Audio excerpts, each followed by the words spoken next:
I welcome you into this space for reflection, curiosity, and awakening. In this series, we're diving into the timeless wisdom of Alan Watts, a philosopher who helped translate the ancient rhythms of the East into something the modern soul could feel.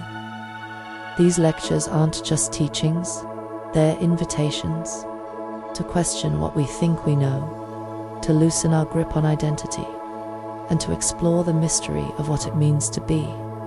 So take a breath, let the noise of the world fall away, and let's wander a little deeper together. Again, I thank you for being here. Relax and enjoy this lecture titled Being in the Way, Part 2, by the esteemed Alan Watts.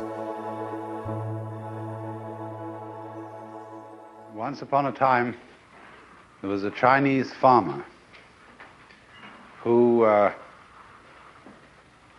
lost a horse, ran away. And all the neighbors came around that evening and said, "That's too bad." And he said, "Maybe." The next day, the horse came back and brought 7 wild horses with it. And all the neighbors came around and said, "Why, that's great, isn't it?" And he said, "Maybe." The next day, his son was attempting to tame one of these horses and was riding it and was thrown and broke his leg. And all the neighbors came round in the evening and said, "Well, that's too bad, isn't it?" And the farmer said, "Maybe." And the next day, the conscription officers came around looking for people for the army, and they rejected his son because he had a broken leg. And all the neighbors came round that evening and said, "Isn't that wonderful?" And he said, "Maybe."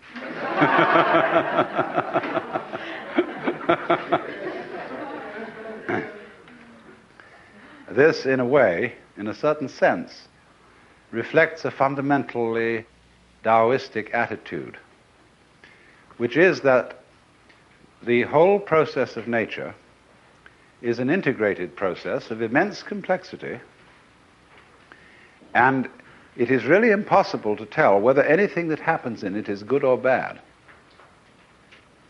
because you never know what will be the consequences of a misfortune, or you never know what will be the consequences of good fortune. I know a woman who was quite happy until she inherited $2 million. And then she became absolutely miserable because she was afflicted with paranoia that everybody was going to take it away from her, especially the government. And on the other hand, you've all known cases where some sort of ridiculous inconvenience or accident preserved you from a worse one, or else it was an occasion on which you met someone you fell in love with or formed a fast friendship with. You never know what is the chain for the pattern, the connection between events. And it is for this reason that the Taoist has been critical of 2 things. 1, of words, and 2, of interference. He criticizes words because among the Confucians, who were always literary people, they had a thing going called the rectification of names. Now, I have to introduce this by a little observation about Confucians in general, because they have their positive and their negative side. But their negative side is their rather exclusive interest in matters literary. In the history of Chinese civilization, no kind of really scientific advance came through Confucian studies, because they were scholastics. That is to say, a scholastic is one who knows what's in the book and believes what the ancient texts or the ancient scriptures say, and he studies them and becomes proficient like a rabbi or a Christian theologian. But mystics are not interested very much in theology. All mystics have been interested in direct experience. And therefore, although you may laugh at them as mystics and say they are not scientific, they are empirical in their approach. And the Taoists, being mystics, were the only great group of ancient Chinese people who seriously studied nature. They were interested in it from the beginning, and their books are full of analogies between the principles of the Taoist way of life and the behavior of natural forces, of water, of wind, of plants and rocks. In many, many passages, Lao Tzu likens the Tao to water in the fact that it doesn't resist, and yet nothing is stronger, in the fact that it always takes the line of least resistance, that it always seeks the lowest level which men abhor, and many, many things are said about water, many things are said about plants, many things are said about the processes of growth, about wind, how wind plays music with all the orifices and openings in nature and blows through them and brings out their particular hum. So it was, strangely enough, from the Taoists that Chinese people developed as much science as they did develop. But you know, they never developed anything like Western technology. And this is because, or in part because, there are many, many reasons, some of them purely geographical. But one of the reasons why the Chinese did not go on to develop an advanced technology had to do with names, and it had to do with a certain attitude to nature. Now, so far as names are concerned, the Taoists always laughed at the idea of the rectification of names, because they said, now look, when you compile a dictionary, you define your words with other words. Now, with what other words are you going to define the words with which you define the words, so as to be sure you've got them straight? I remember when I was a small boy, I wanted to write a book which would preserve forever the fundamentals of human knowledge. And so the first thing I wrote down in it was the alphabet. And then I scratched my head as how I would write down how to pronounce each of these letters. And I tried to spell out in letters how to pronounce letters, not realizing, of course, that this was a completely vicious circle. You have to have something, in order to understand words, you have to have something else. And that is a very mysterious matter, the kind of understanding that we have of things, which we then go on to describe in words. And one realizes how much one learns as a child, especially from other people, which is never explicitly stated. How do you know, for example, whether somebody who says something to you is serious or kidding? A great deal of confusion is caused by that, even among adults. And how the processes have been examined and analyzed and studied, which are required for understanding the simplest sentence. And we don't yet know how the brain of a child accomplishes this extraordinary task, which when an analyst looks at it is extremely complicated. But of course you must realize that analysis is a way of making things complicated, that were not complicated in the first place. And it was like my task that I set myself as a child, the amazingly complicated task of how to write down how the letters were pronounced. Now, a great deal of academic energy goes into this task of proving things that everybody knows. But they want to say precisely what thing is it that you know? How can we delimit it? How can we pin it down exactly? And this, of course, is very much involved also with law. And that's why you devise, bequeath, and, you get a whole long list of words. I devise, bequeath, give, etc., so that there can be absolutely no doubt about what you mean. But as a matter of fact, the trouble is, the more definite you become with words in describing something, the more doubt you create. And so the Taoists took a profoundly humorous attitude to the Confucians' interest in spelling things out, because they said you can never do it. Do you ever play a game, any of you, called Vish? Well, the rules of this game are you get, say there are 5 people playing, and you appoint a referee. Then each person has a copy of the same dictionary, say Webster's Collegiate Dictionary. And then you have many words in a hat or something, and the referee draws out a word. And he says, escalator. And then you turn it up in the dictionary. And then you get a definition, and you look up an absolutely key word in the definition. It has to be a really crucial word, not the or a or something. And then you look that up.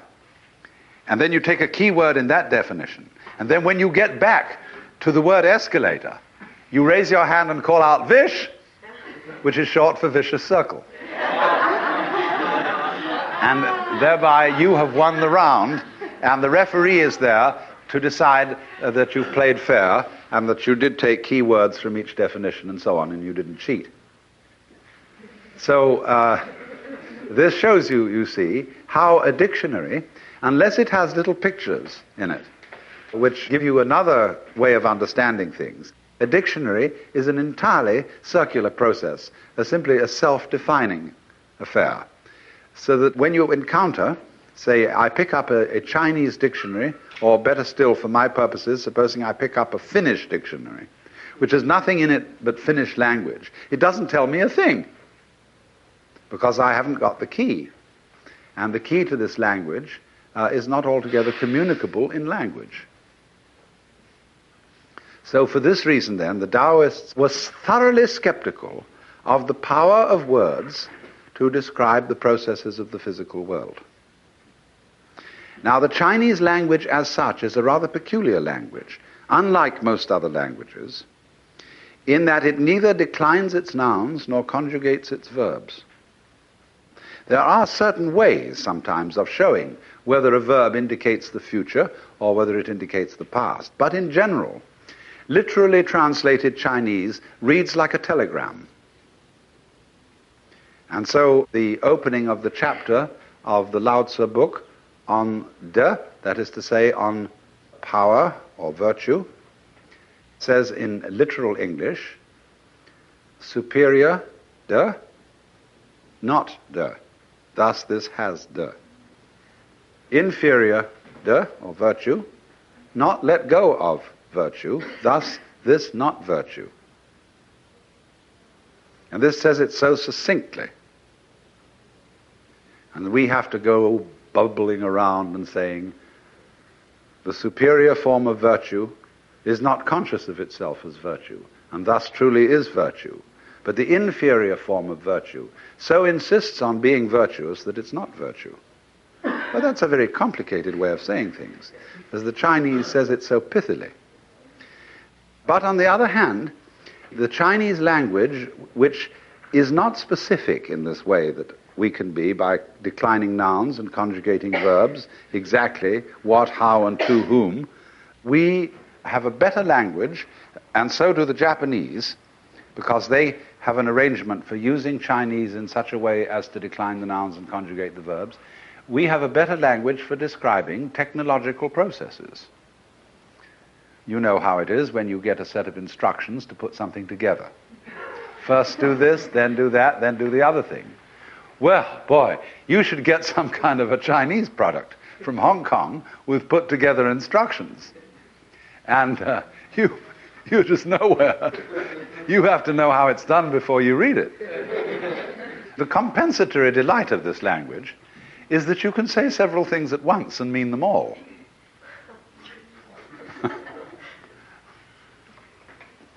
However, the point now that we go on to is the second one. With this realization that language is a net which will never succeed in capturing the world, goes a reluctance to interfere with the processes of nature. Because what you think may be a good thing to do may be good only in the short run. It may turn out to be disastrous in the long run. To give the very simple example, which is very close to the hearts of all Chinese and Asian people, the problem of population. What on earth are we going to do about that?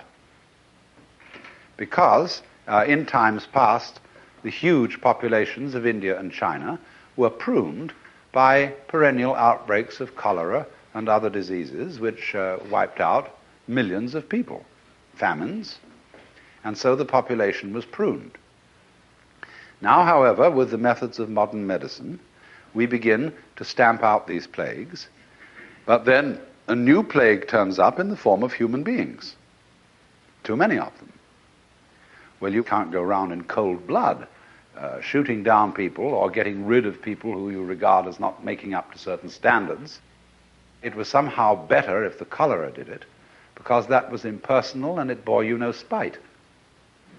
But when human beings have to decide to get rid of each other, then there's real trouble.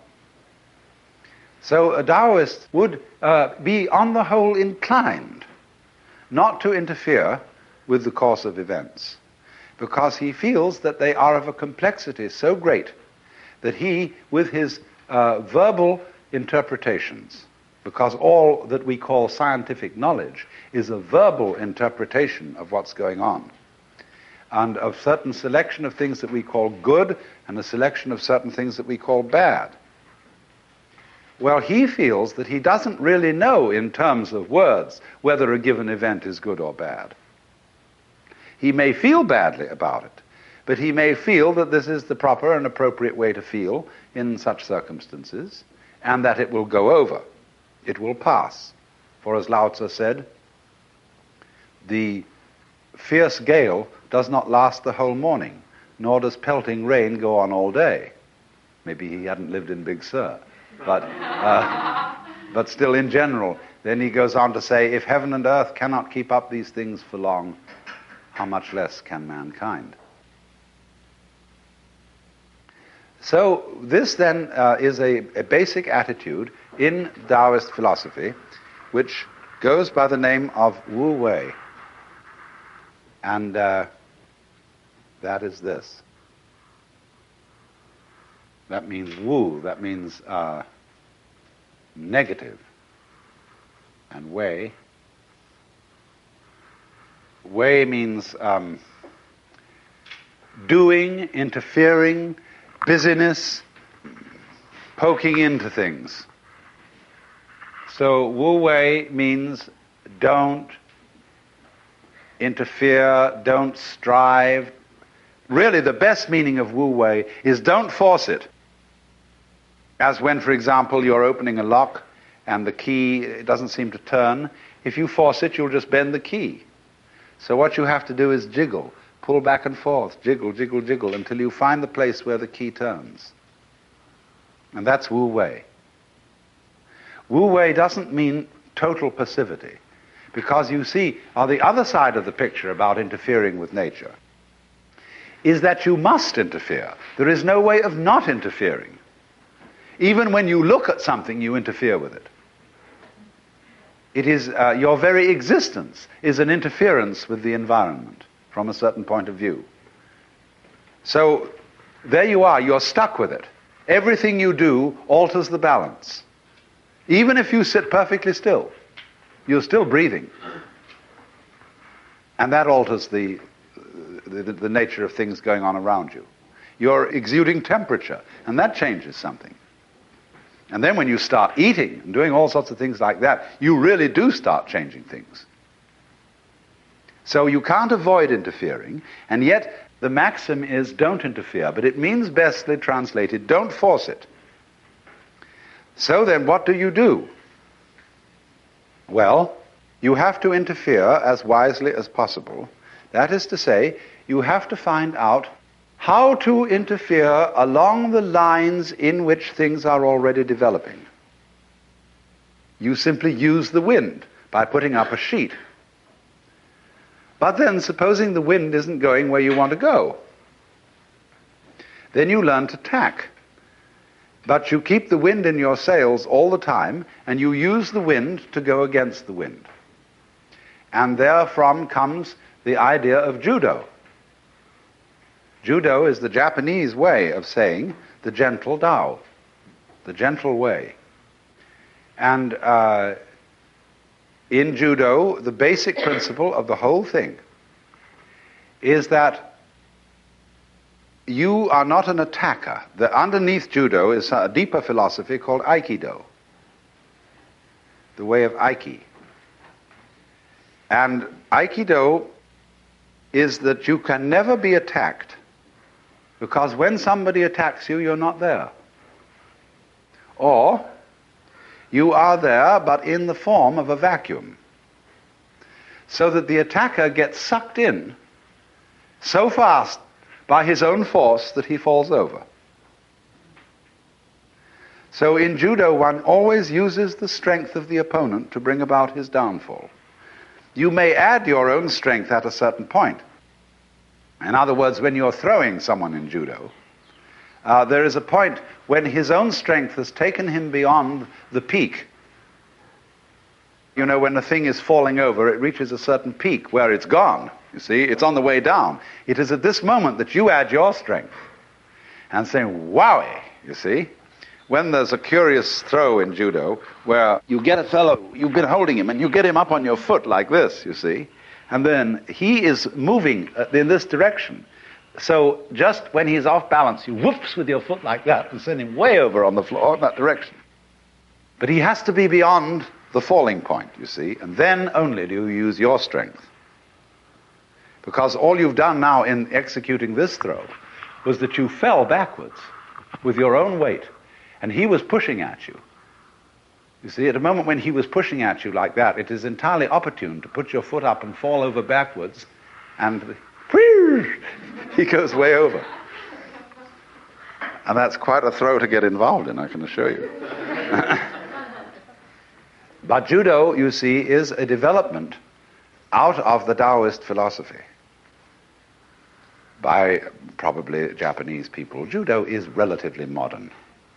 It comes out of all sorts of understandings, going back to Chinese ways of doing things, and gradually amalgamated into the form in which we know it today. But it is a basic demonstration of this principle of Wu Wei. So it isn't an attitude of total passivity. It isn't just doing nothing, as it literally says, not do, but it's really not force. So you need always, in every situation, to find out which way the wind is blowing. Trim your sails to the wind. This is the meaning of it. Well, now then, how do you know which way the wind is blowing? Obviously, a scientist would say to you, well, we have to make a very careful analysis of the situation and find out just what's going on. And then this becomes extremely interesting, because now scientists are doing this very seriously, and they have devised the very important science that we call ecology. And in ecology we study the whole complex of relationships which lie between any organism and its environment. And when we get to the ecology of mankind, it is simply fantastic.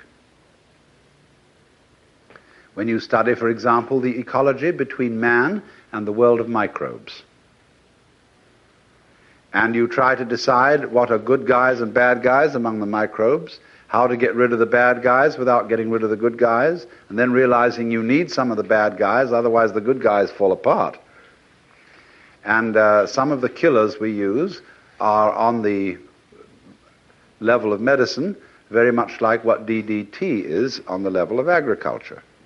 It's too indiscriminate, and it gets too many of the good guys along with the bad guys. But you become, after a time, very doubtful as to the precise definition of a good guy and a bad guy. Because you see, every group, every species, has to have an enemy. That's part of the whole mutual eating society arrangement of life. If you don't have an enemy, then you start multiplying too much. Nothing prunes you. Then you start getting in your own way, because there are too many of you. You start eating up all your own supplies of foodstuff. Also, you get soft. You're not on the qui-vive. You develop flabby muscles, because you never get involved in a fight. So gradually, the successful group fails. The group which managed to obliterate all its enemies will fall apart. But that's the way things run. And the question is, you see, can we run the human race without awful bloodshed and murders and tortures and all that kind of thing? Can we somehow introduce a new kind of gamesmanship as a substitute for war? It's the same thing in business. Exactly. If you wipe out your competitor, then you have no reason to produce anything but a lousy product.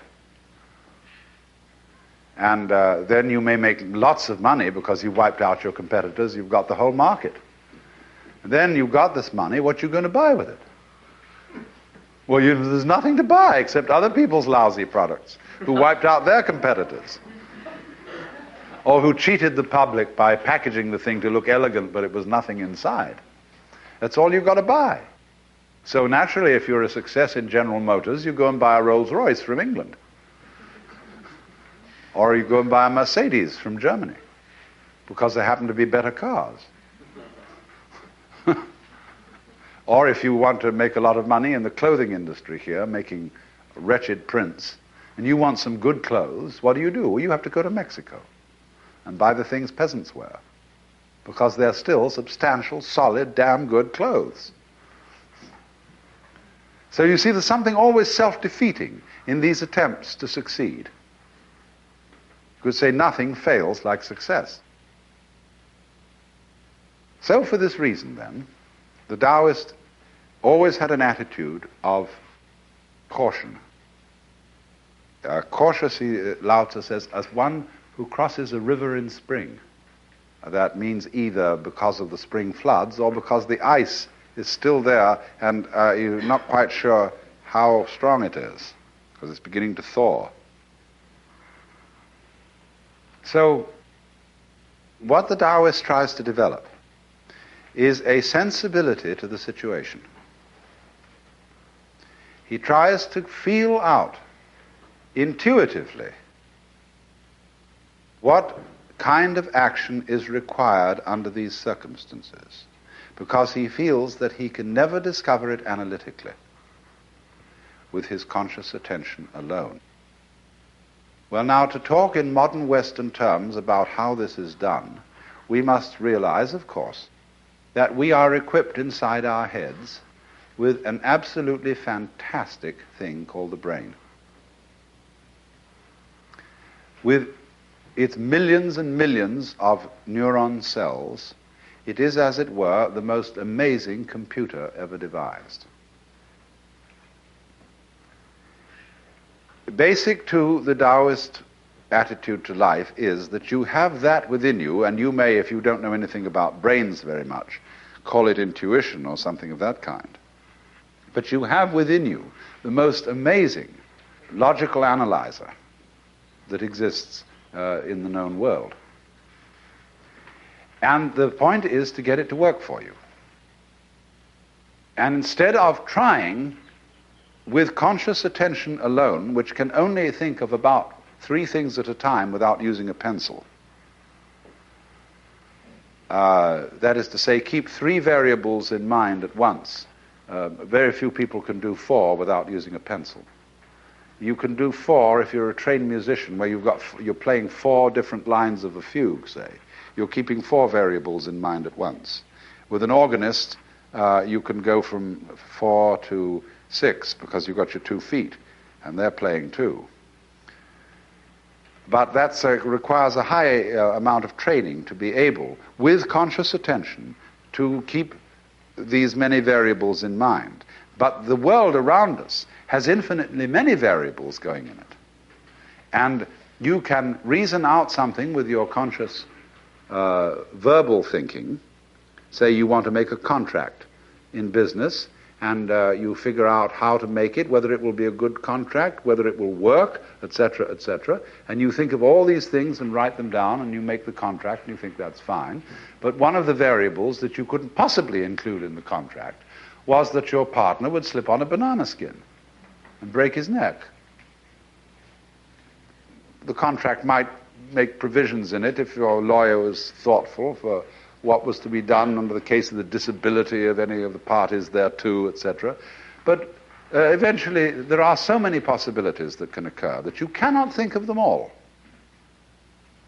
So then the question arises, is it within the power of the human brain to comprehend, because of its immense complexity, in a kind of or subconscious way, what the surface consciousness can never grasp? And the Taoist would say certainly it can. That you've got to learn to use your brain, by allowing it to go to work on your problems without interfering with it. And then it will deliver you a decision.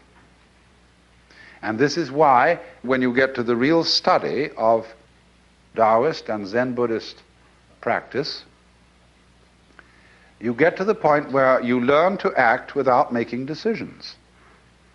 Or rather, to use a more exact word, without choosing.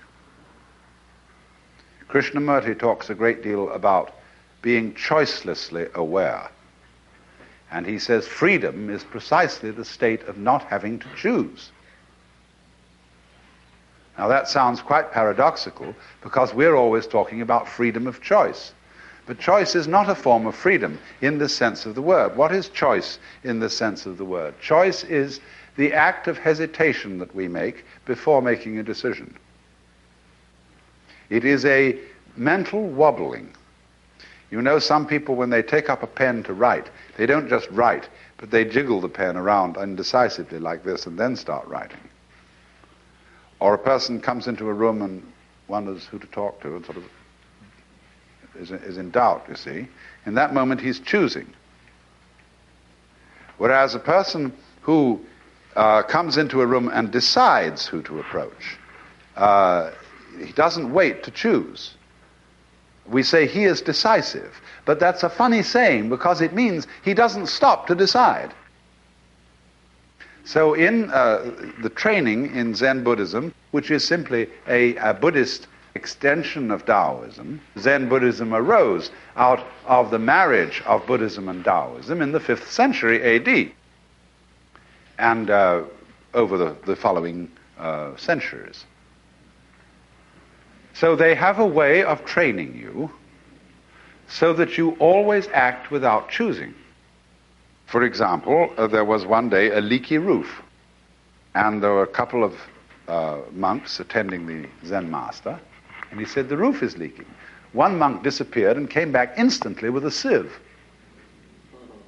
and put it under the drips. Another monk, after some time, came back with a bucket. The master praised the one who brought the sieve. Now, the action wasn't exactly appropriate, to catching rain. But the point was that he was in the spirit of the Zen discipline by acting without choosing. And you will notice this with certain people. Certain people never hesitate. They always seem, if something needs to be done, they seem somehow simply to grab something and do it, which is a kind of a Zen capacity. So what happens is this, that the teacher of Zen constantly throws curves at his students and puts them in dilemma situations where they have to act immediately. One of the things, of course, that you mustn't do is rush, because rush is a form of hesitation. When a person rushes to get a train, he starts to fall over his own feet. See? So it really holds him up. It's like trying to drive at high speed through the water with a blunt-nosed boat. That's rush. But now what he's trying to get is a kind of a smooth, unhesitating, flowing action that is the response to the challenge. And it must be done with what is called, another use of this word, mu. This is called wunyan in Chinese, or munen in Japanese. And this word, nen, is composed of the character meaning now and the character meaning mind, heart, shin. And so it has the meaning of a thought, but especially for us, it is well translated by the psychological term blocking. You're blocking, you say to someone, when they hesitate, when they dither, when they stop to choose. So the attitude of munen, or wunyan, is the unblocked mind, where it doesn't hesitate ever. Just as the river doesn't hesitate when it flows, and just when you clap your hands, the sound comes out without hesitation. And when the moon rises, the water doesn't wait to reflect it. it reflects it instantly. So that instant reflection, or it's a kind of resonance, is what is looked for as a response of the individual to his environment. And he does this to the degree that he knows himself to be one with his environment. Then his capacity for response increases in according to the way in which he feels that he is simply all of a piece with it and not something that is in it and with a barrier around him through which messages have to get, and then their decisions have to be made up and sent out. So then, you could say that a kind of extremely subtle sensory awareness has to be developed as between the individual and his environment, so that he feels it out. Now, today, this sort of talk is very unpopular because scientifically minded people, especially academic scientists, those who teach in universities, are exceedingly suspicious of intuitive reactions. They say, oh, well, you can get into all sorts of trouble that way. But the thing that they neglect to realize is that everybody uses it. Even the most meticulously careful, analytical, rigorous, sound scientist uses intuitive judgment after a certain point. Why? Because you may accumulate data forever, and you may decide that this is on the whole, and taking all due things into consideration and procedures having been worked out, that this is the right thing to do. Why do you decide then? Mostly because time's up and somebody's pressing for a decision, or else you are bored to death with bringing in data, because you never know how much data you need to make a certain decision. And therefore you may go on collecting data till all is blue, but in the last analysis you'll work on hunch. And so much is actually in the end decided by flipping coins. And the pity of flipping coins for making decisions gives you only two choices, heads or tails, one way or the other. The Chinese have a more subtle way of flipping coins. They have a method of a 64-sided coin to flip, so that instead of just heads or tails, there are 64 possibilities of coming to a decision when you don't know what to do. This is called the I Ching, or the Book of Changes, where the symbols of yang and yin, that is to say, for yang, a straight line undivided, for yin, a line broken in the middle. There are 64 ways of combining 6 of these lines in a hexagram. And so there is a complex method when you have to make a grave decision for tossing. You do it by tossing sticks or coins, and it gives you one of these 64 figures. Now, if you are very wise and have studied the Book of Change for a long time, you don't need to use the book. You just look at what the figure is and you can tell what it means. Because you see, these figures are made up of each 6 hexagram figure is made up of 2 threefold components. That has 2 components, of which this one is water and this one is heaven. So you will have water over heaven. And a person very skilled in the interpretation will feel out the meaning of water over heaven. But actually, if you're not so skilled, there is the book. And for each of these hexagrams, the book has an oracle. And it tells you in curiously vague and yet curiously precise terms the meaning of this hexagram. And then you, in the light of your own situation, make up your mind what it's saying to you. in the light of the problem that you've raised, the question that you've asked, the decision that you had to make, you will find invariably that these 64 choices are one of them, or indeed all of them. But you have to pick one of them because you are, after all, tossing a coin. But it has some peculiarly appropriate thing to say to you under your circumstances, and it's just like having a conversation with a very, very wise old gentleman.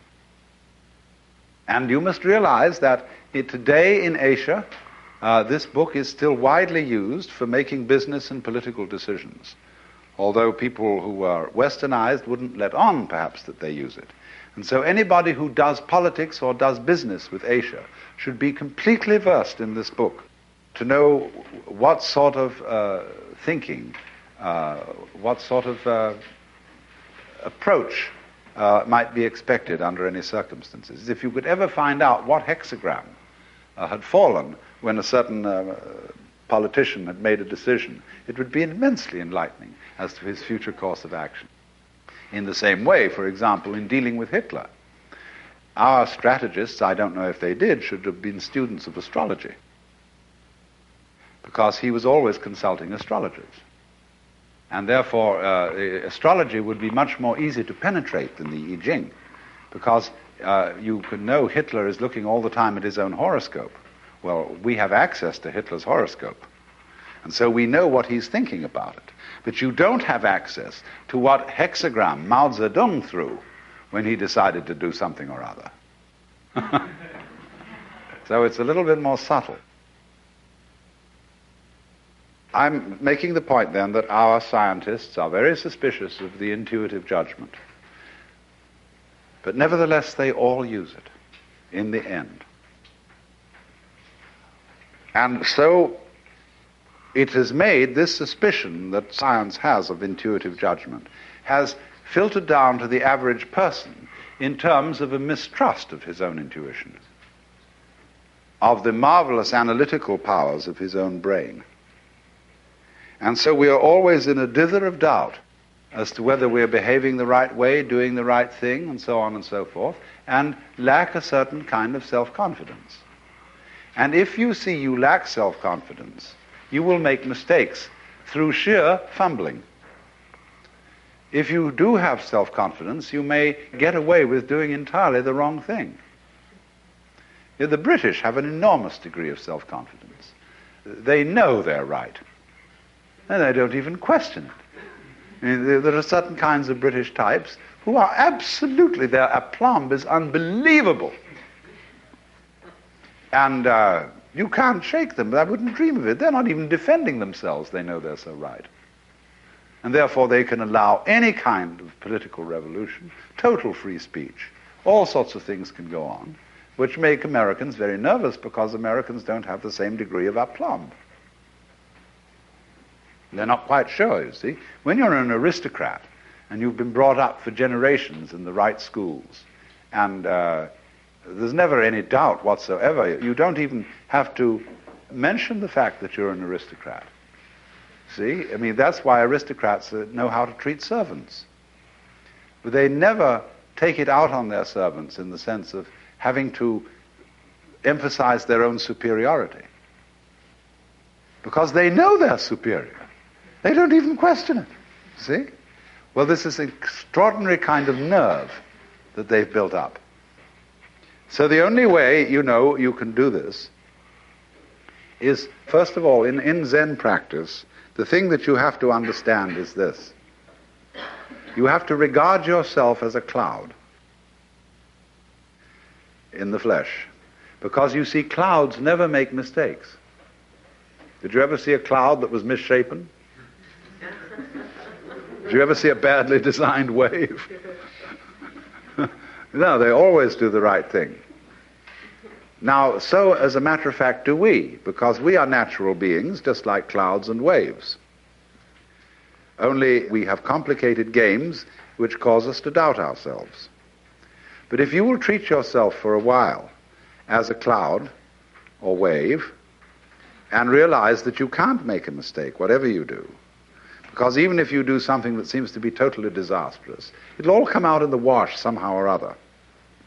Then, through this capacity, you will develop a kind of confidence, and through confidence you will be able to trust your own intuition. Only the thing that you have to be careful about, and many people who have not understood Zen properly fall into trouble here, is that when they take the attitude that I can't possibly make a mistake, they overdo it, which shows that they don't really believe it. So a lot of people come on and say, well, in Zen, anything goes, you're naturally with it anyway, you are a Buddha anyhow, and I'm going to prove I'm a Buddha anyhow by breaking all the rules. And so you put on the weirdest, filthiest clothes, and you go and steal things, and all kinds of things like that. That's overdoing it. That shows that you haven't learned. You're overcompensating. Because before you were told to do this, do that, and the other, and watch, and be self-conscious and nervous, and so on. And so you just go to the other extreme.